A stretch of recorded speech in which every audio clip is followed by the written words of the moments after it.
مان کیوں نہیں جاتے کہ غلطی تمہاری ہے؟ وہ پھر سے غصے میں بولا۔ میری غلطی نہیں ہے، وہ ذرا ببھر کر بولی، اور وہ کچھ کہتی کہ تبھی وہ بات ادھوری چھوڑ کر غصے سے اٹھنے لگی۔ کہاں جا رہی ہو؟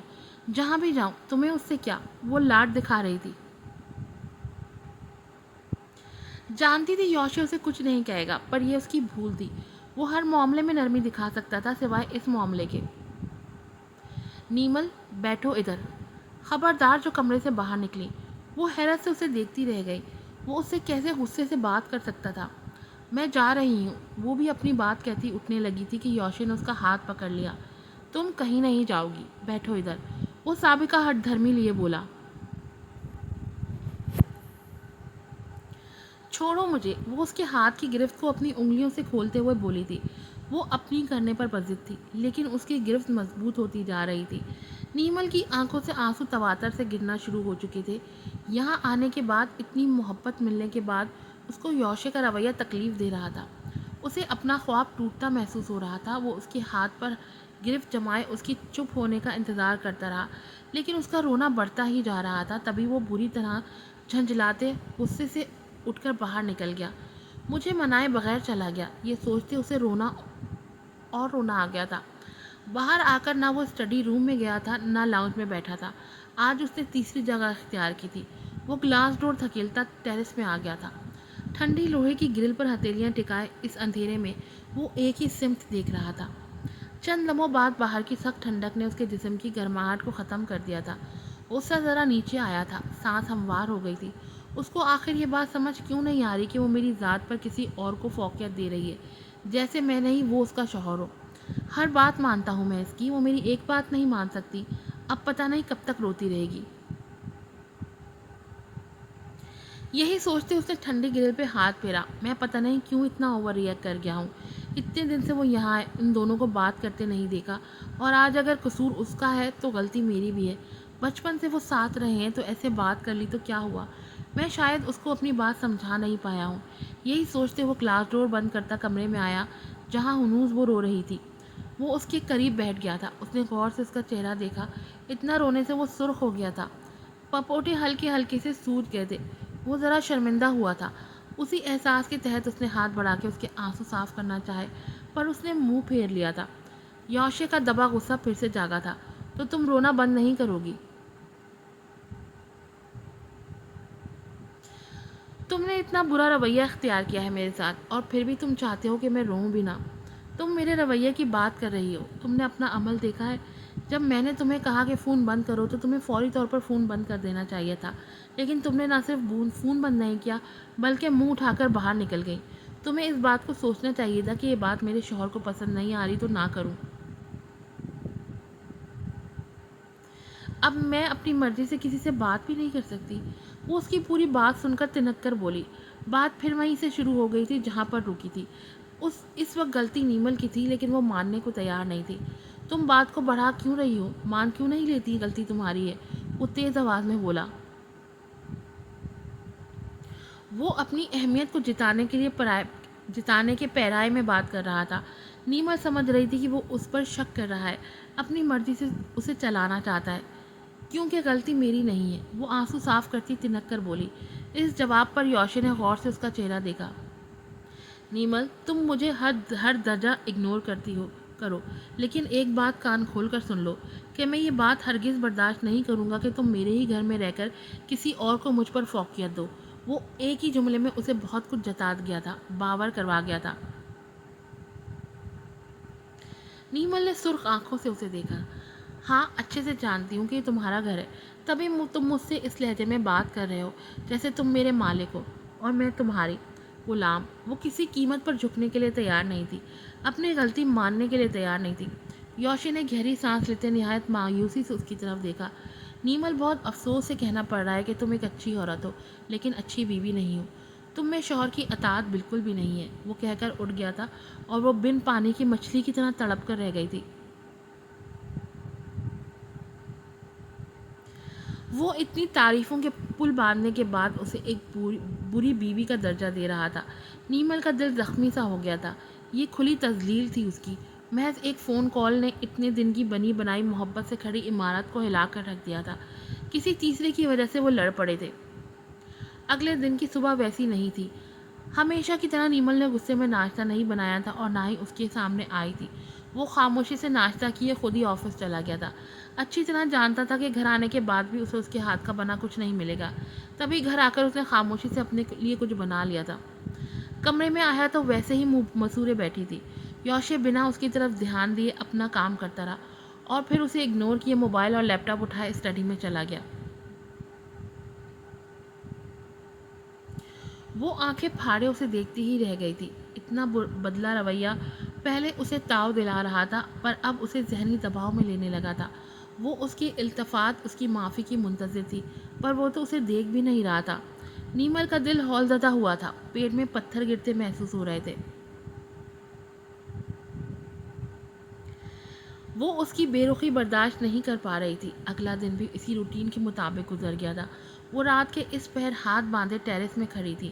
سردی کی وجہ سے اس نے اپنے دونوں بازوؤں کو سختی سے لپیٹا ہوا تھا۔ یوشے کے رویے کی وجہ سے ضبط کرنے کے باوجود بھی اس کی آنکھوں سے آنسو بہہ رہے تھے۔ یہ شخص ہمیشہ ہی میرے لیے ناقابل اعتبار کیوں ٹھہرتا ہے؟ وہ سوچ رہی تھی۔ یوشے کافی بنانے کی غرض سے اسٹڈی سے باہر نکلا تھا، تبھی ٹھنڈک محسوس کرتے اس کی نظر بالکونی میں پڑی جہاں گلاس ڈور کھلا تھا اور وہ پیٹھ موڑے کھڑی تھی۔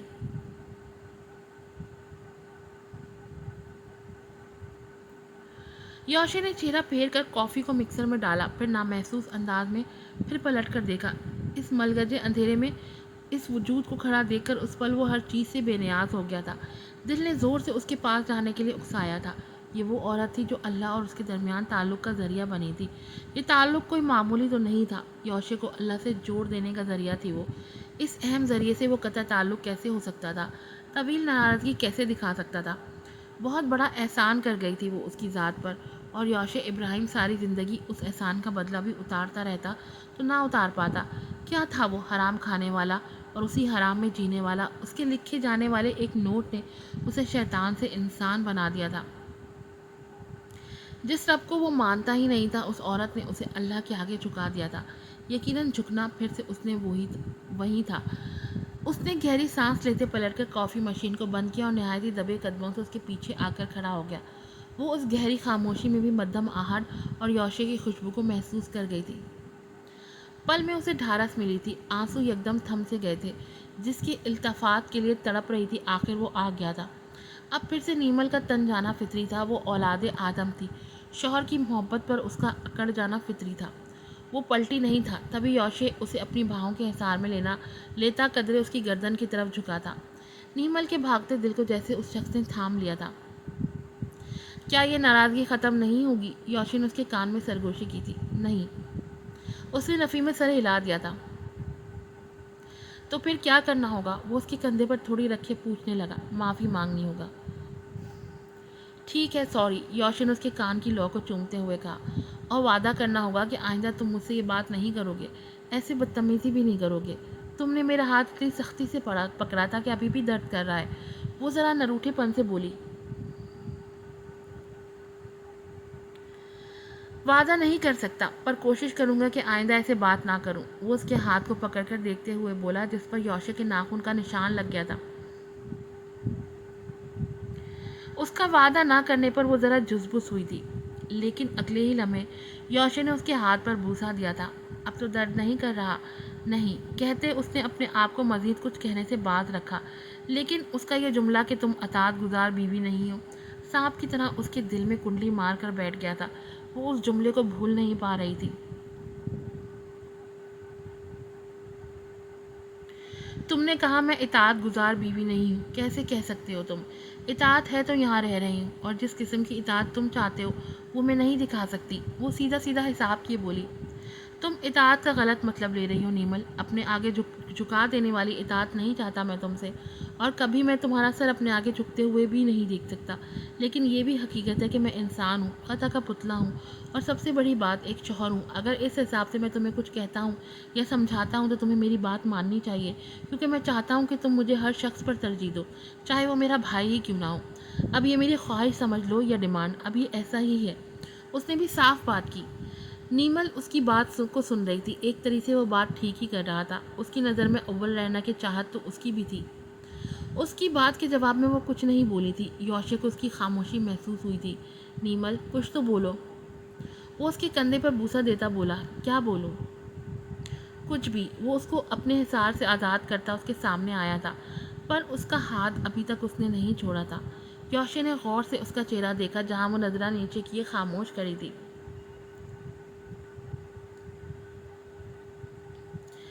نیمل، تمہاری خاموشی مجھے پریشان کر دیتی ہے۔